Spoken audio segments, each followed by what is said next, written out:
and welcome back to Heat Unleashed. These are the Carolina Reapers that have been growing for a couple of months now, and obviously they have grown a lot, especially these 5. This one is a little bit, well, smaller, but obviously they've grown a lot with fruit fuel, my fertilizer. But I had to put them in a little bit bigger container because the containers were too small and it was all root.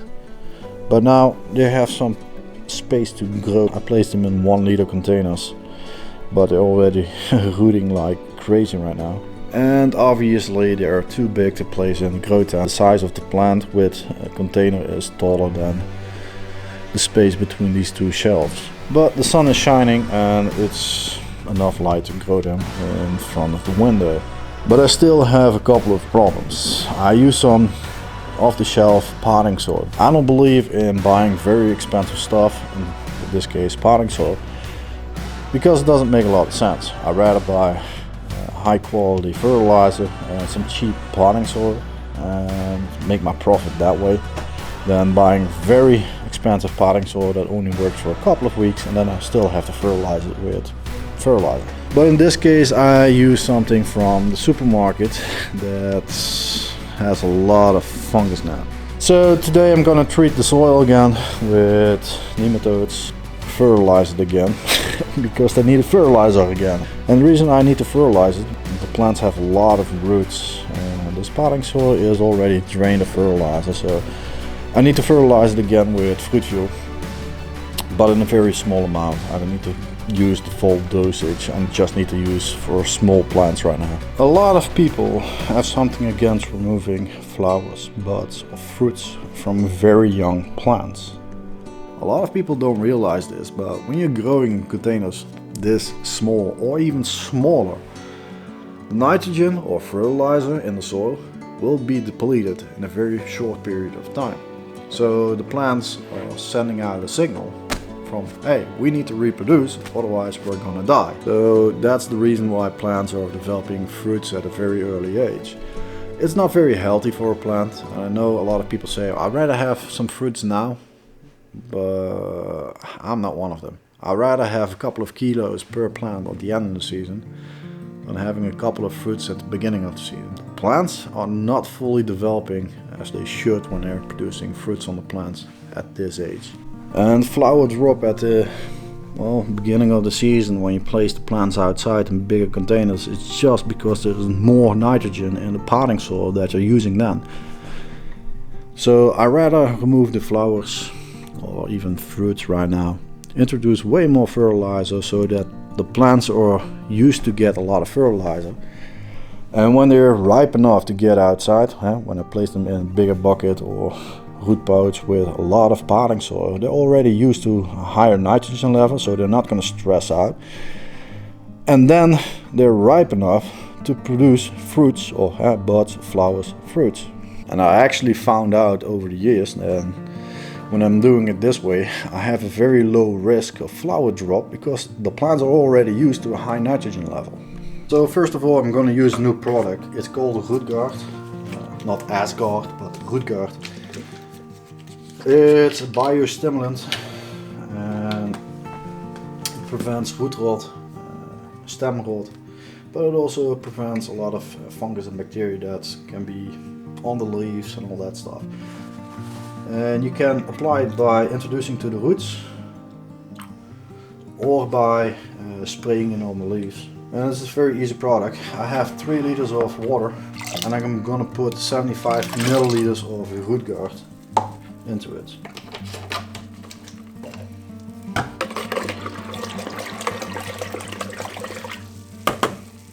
I'm gonna add about 3 milliliters of V-booster.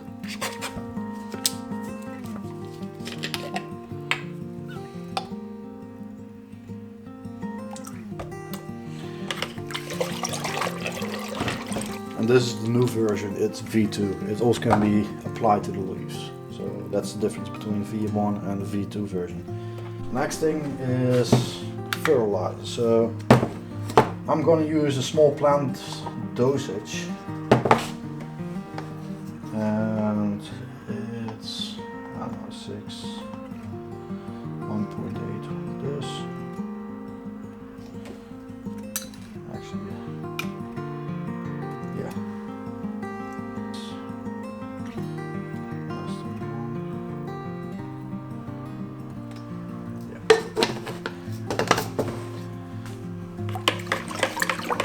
One of the things I've said a lot is when you're using fruit fuel, you need to dissolve the first one and wait until it's fully dissolved and then put in the next one. So I mixed up a big batch. Obviously the plants don't consume 3 liters of water, but the potting soil is pretty dry.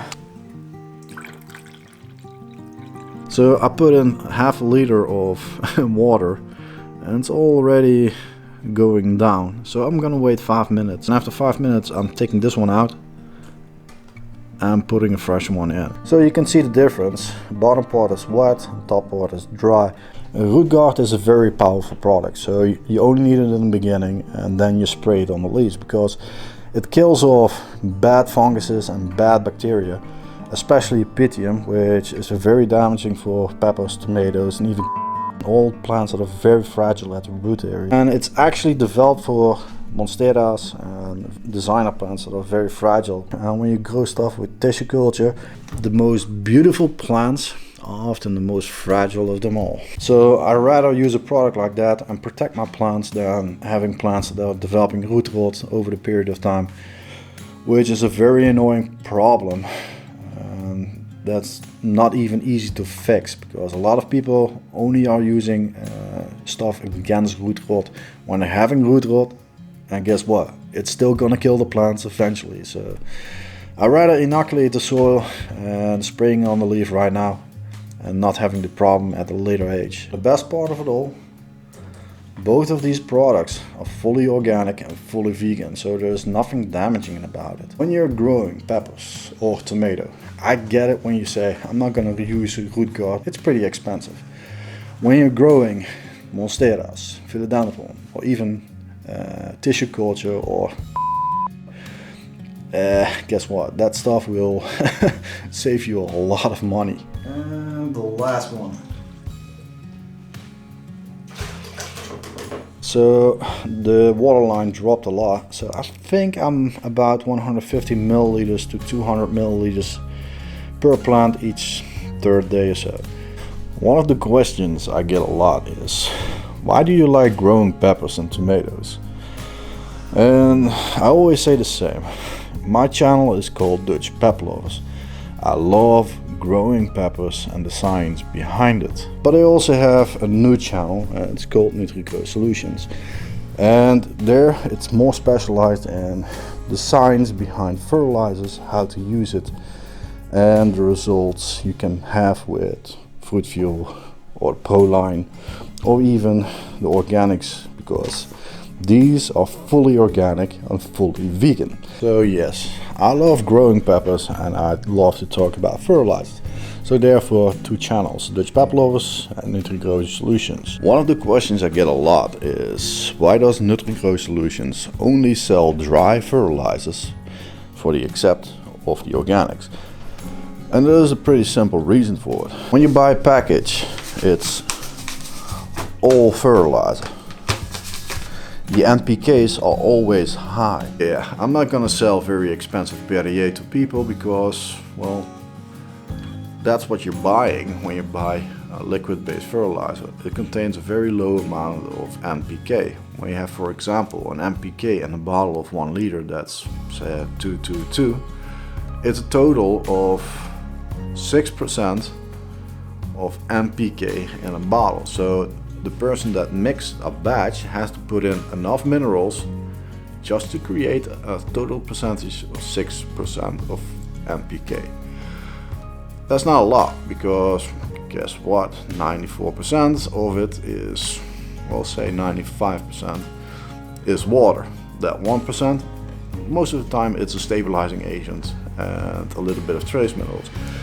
So you're paying for a lot of 93%, by the way, but you're paying for a lot of water, and water is cheap, and I'm not gonna sell Perrier, so I'm not gonna do that.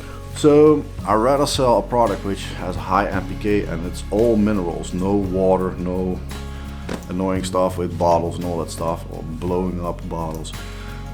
And people can dilute it if they think the NPK is too high. But when you have a bottled fertilizer, a liquid-based fertilizer with a low NPK value, guess what? If you dilute it too much, it doesn't work anymore.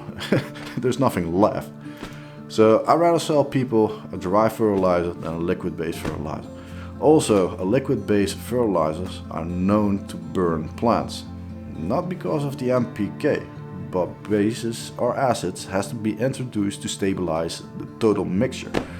So when you're mixing up a batch, you have to stabilize it yourself with pH up or pH down.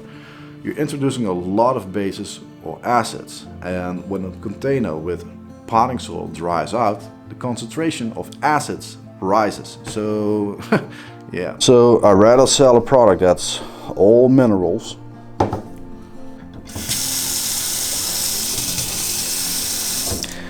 than selling a lot of water for a very expensive price that you're gonna flush down your drain.